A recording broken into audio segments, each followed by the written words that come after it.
આણંદ જિલ્લાની બોરિયાવી પાલિકા વિસ્તારમાં પીવાના પાણીની સુવિધા અને રસ્તા તેમજ તળાવની આજુબાજુ ગંદકીના પ્રશ્નોથી સ્થાનિકો ત્રસ્ત બન્યા છે। તેવામાં હવે બોરિયાવી નગરપાલિકાની આગામી 16મી ફેબ્રુઆરીએ ચૂંટણી યોજાશે। 16,000 મતદારો આગામી યોજાનાર બોરિયાવી પાલિકા ચૂંટણીમાં મતદાન કરી તેમના વોર્ડના પ્રતિનિધિને ચૂંટશે। બોરિયાવી પાલિકા વિસ્તારના પ્રાથમિક સુવિધાના પ્રશ્નો એ સ્થાનિકોના મુખ્ય પ્રશ્ન છે। સ્થાનિકોના જણાવ્યા મુજબ બોરિયાવી પાલિકામાં આર્થિક ભ્રષ્ટાચારના કારણે તંત્ર ખાડે ગયું છે। નગરપાલિકાની ચૂંટાયેલ સભ્યોની નવી બોડી સ્થાનિકોના પ્રશ્નોનું નિરાકરણ લાવે તે અનિવાર્ય છે।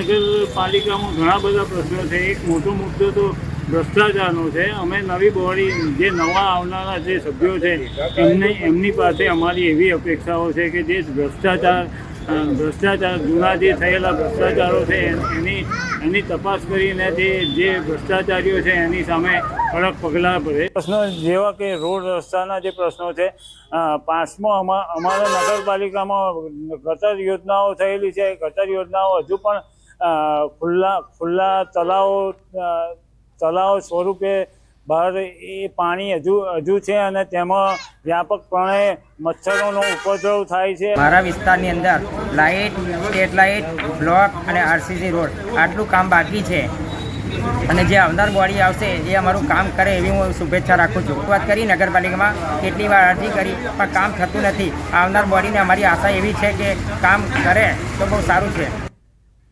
ઉત્તર પ્રદેશના વિભાજનની વાત મુદ્દે માયાવતી પર યોગી આદિત્યનાથના પ્રહાર। તેમણે કહ્યું કે यूपीની એકતા જ તેની શક્તિ છે। योगी जी, एक समय में मायावती जी बात करती थी कि उत्तर प्रदेश बहुत बड़ा प्रदेश है, यहाँ से 80 लोकसभा के एमपी जाते हैं। डिलिमिटेशन एक्सरसाइज के बाद मान लीजिए करीब 850 अगर सीट हुई तो यूपी की करीब 150 सीटें होंगी। तो क्या आपका क्या मत है कि ये बहुत बड़ा प्रदेश है? मायावती जी इसके टुकड़े करने की बात करती थी कि चार विभाजन होना चाहिए प्रदेश का। आप इसको कैसे देखते? देखिए, यूपी अपने आप में यूपी है, इसकी पोटेंशियल है ये, और मुझे लगता है यूपी को यूनाइट रह करके ही अपने लक्ष्यों को प्राप्त करना चाहिए, और मुझे लगता है इसी में उसकी ताकत भी है, इसमें उसकी पहचान भी है, उसका सम्मान भी है। ગુજરાત સરકાર દ્વારા બીપીએલ ધારકો લાભાર્થીઓ કે જે ઘર વિહોણા હોય તેમને આવાસો બનાવી આપવામાં આવતા હોય છે। ત્યારે મહીસાગર જિલ્લાના સંતરામપુર નગરમાં અંદાજિત 6.40 કરોડના ખર્ચે 272 બહુમાળી આવાસોનું કામકાજ શરૂ કરાયું હતું। અંદાજિત 12 વર્ષ પહેલા 2013માં આવાસોનું કામ ચાલુ થયું હતું અને છેલ્લા વર્ષ 2016થી આ આવાસો અધૂરા છે, તેમાં જર્જરિત બની ચૂક્યા છે। આવાસોના કામ શરૂ થયાને 9 વર્ષ વીતી ગયા હોવા છતાં આવાસોની કામગીરી અધૂરી છે। જે આવાસો જરૂરિયાતમંદ લોકો માટે બનાવાઈ રહ્યા હતા તે લોકો માટે હવે આ આવાસો સપના બની ચૂક્યા છે। નવાઈની વાત એ છે કે આવાસોની કામગીરી અધૂરી હોવા છતાં કોન્ટ્રાક્ટરને મોટાભાગની રકમ ચૂકવી દેવામાં આવી છે। નગરપાલિકાએ આવાસોનું અધૂરું અને જર્જરિત કામ હોવા છતાં કોન્ટ્રાક્ટરને 5.25 કરોડ રૂપિયા ચૂકવી દેવામાં આવ્યા છે। ત્યારે આ સમગ્ર બાબતે નગરપાલિકાના ચીફ ઓફિસર કંઈ પણ કહેવા તૈયાર નથી, પરંતુ અહીં ગરીબ લોકોને જ ભોગવવાનો વારો આવ્યો છે। 2014માં કામગીરી શરૂ થઈ, 2016થી કામગીરી બંધ છે અને 2016થી અત્યાર સુધી આ કામગીરી સ્થગિત છે। અને જે કામગીરી થઈ છે એ હલકી કક્ષાની જ થઈ છે અને એનો રિપોર્ટ ગોધરા આઈટીઆઈ અને પ્રાઇવેટ એન્જિનિયરિંગ કંપની હરિયાણાએ આ કામગીરી હલકી કક્ષાને થયો જે રિપોર્ટ ગવર્મેન્ટમાં રજૂ કર્યો છે। મહીસાગર જિલ્લાના સંતરામપુર નગરની અંદર ગરીબ લાભાર્થીઓ છે તેમને ઘરનું ઘર મળી રહે તે માટે સરકાર દ્વારા 6.5 કરોડ અંદાજિત રકમ ફાળવવામાં આવી હતી અને 2012 અને 13ની અંદર આ રકમની ફાળવણી કરવામાં આવી હતી અને કોન્ટ્રાક્ટરને કામગીરી આપી હતી। ત્યારે કોન્ટ્રાક્ટરે 2012 અને 13ની અંદર કામગીરી શરૂ કરવામાં આવી હતી। દ્રશ્યો જોઈ શકો છો કે ન્યૂઝ 18 ગુજરાતી પહોંચ્યું છે અત્યારે સંતરામપુર નગર વિસ્તારની અંદર કે જે 272 આવાસો બનાવવાની કામગીરી કોન્ટ્રાક્ટરે 2012 અને 13ની અંદર શરૂ કરી હતી। દ્રશ્યોમાં જોઈ શકો છો કે 2012 અને 13ની અંદર શરૂ કરી અને 2016ની અંદર આ કામગીરી અધૂરી છોડી દેવામાં આવી છે। બહુમાળી જે આવાસો છે તે સરકાર દ્વારા ગરીબ લાભાર્થીઓ છે તેમને ઘરનું ઘર મળી રહે, પાકું મકાન મળી રહે તે અર્થે સરકાર દ્વારા 6.5 કરોડ ફાળવવામાં આવ્યા હતા, પરંતુ ક્યાંક ને ક્યાંક સરકારના જે આ નાણાં છે તે પાણી વ્યય થતા હોય તેવું અહીંયા દ્રશ્યોમાં જોઈ શકો છો। છેલ્લા 9 વર્ષથી જર્જરિત હાલતમાં આવાસો હોવાથી અત્યારે લાભાર્થીઓને એક આવાસ મળવું એ સપનું બની ચૂક્યું છે. ત્યારે હવે ક્યારે કામગીરી આ પૂર્ણ થાય છે અને ક્યારે લાભાર્થીઓને આવાસ ફળવાય છે તે જોવું રહ્યું. મિતેશ ભાટિયા, ન્યૂઝ 18 ગુજરાતી, મહીસાગર. 272 બહુમાળી આવાસોનું કામ હજુ પણ અધૂરું છે. 2012-13માં કોન્ટ્રાક્ટરને કામગીરી સોંપવામાં આવી હતી. 2016માં કામ અધૂરું મૂકી દેવામાં આવ્યું અને ત્યારબાદ અહીં કોઈ જ ફરક્યું નથી. સંતરામપુર નગરમાં 2012 અને 13ની અંદર 272 આવાસની ફાળવણી કરવામાં આવી હતી અને 272 આવાસ આજે આટલા વર્ષો બાદ પણ અધૂરા જોવા મળી રહ્યા છે, જર્જરિત હાલતમાં જોવા મળી રહ્યા છે. આપણી સાથે એક નગરજન છે, તેમની સાથે સીધી વાત કરીશું. શું કહેશો, 2012-13ની અંદર કામગીરી શરૂ કરવામાં આવી હતી, સરકારે 6,500 કરોડ ફાળવ્યા હતા, લોકોને સીધો લાભ મળી રહે, પાકું મકાન મળી રહે, પરંતુ કેટલાક વર્ષોથી આ મકાન અધૂરા છે. કોન્ટ્રાક્ટર દ્વારા આ જે કામ કરવામાં આવ્યું આવાસોનું, પણ એ આવાસોનું કામ એકદમ સદંતર ભ્રષ્ટાચાર દ્વારા કરવામાં આવ્યું છે. એના લગભગ 5.5 કરોડ રૂપિયા ચૂકવાઈ ગયા છે નગરપાલિકા થ્રુ. 5.5 કરોડ રૂપિયા ચૂકવાઈ ગયા છે. જ્યારે ગરીબોને ઘરની એક આશા હતી કે આશાનું કિરણ હતું કે ભાઈ અમને એક નવું ઘર મળશે, અમારું એક સપનું પૂરું થશે, પણ એ કોન્ટ્રાક્ટરને તંત્રના ભ્રષ્ટાચારના કારણે, તંત્રની નાકામીના કારણે આજે ગરીબોનું સપનું રોડાયું છે અને આવાસો એકદમ ખંડેર હાલતમાં છે અને એક અસામાજિક તત્વોનો એક અડ્ડો બની ગયો છે. ત્યારે અનેક રજૂઆત બાદ પણ જો આવાસો અધૂરા હોય, હજુ સુધી મળતા નથી, ત્યારે ઘરનું ઘર લાભાર્થીઓ માટે એક સપનું બનીને રહી ચૂક્યું છે. મિતેશ ભાટિયા, ન્યૂઝ 18 ગુજરાતી, મહીસાગર. સુરેન્દ્રનગરના વઢવાણમાં બિસ્માર રોડની ધીમી કામગીરીથી વાહન ચાલકો પરેશાન થયા. 5થી વધુ ગામોને જોડતા રસ્તાના નવીનીકરણના અધૂરા કામથી વાહન ચાલકો તોબા પોકારી ઉઠ્યા છે. વઢવાણના માળોદ, ખોલડિયાદ, રામપરા સહિતના ગામોને સુરેન્દ્રનગર સાથે જોડતા બિસ્માર રોડના નવીનીકરણની તંત્રએ 3 માસ અગાઉ કામગીરી હાથ ધરી હતી. અંદાજે 3 કિલોમીટરના રસ્તાને નવો બનાવવાની કામગીરી શરૂ કરી રસ્તા પર મેટલ નાખી કામગીરી હાથ ધરાઈ હતી. પરંતુ થોડા દિવસ કામગીરી કર્યા બાદ આ રોડનું કામ અધૂરું મૂકી દેવામાં આવ્યું, જેથી રોડ પર ધૂળની ડમરીઓ ઉડી રહી છે. વાહન ચાલકોને અકસ્માતનો ભય પણ સતાવી રહ્યો છે.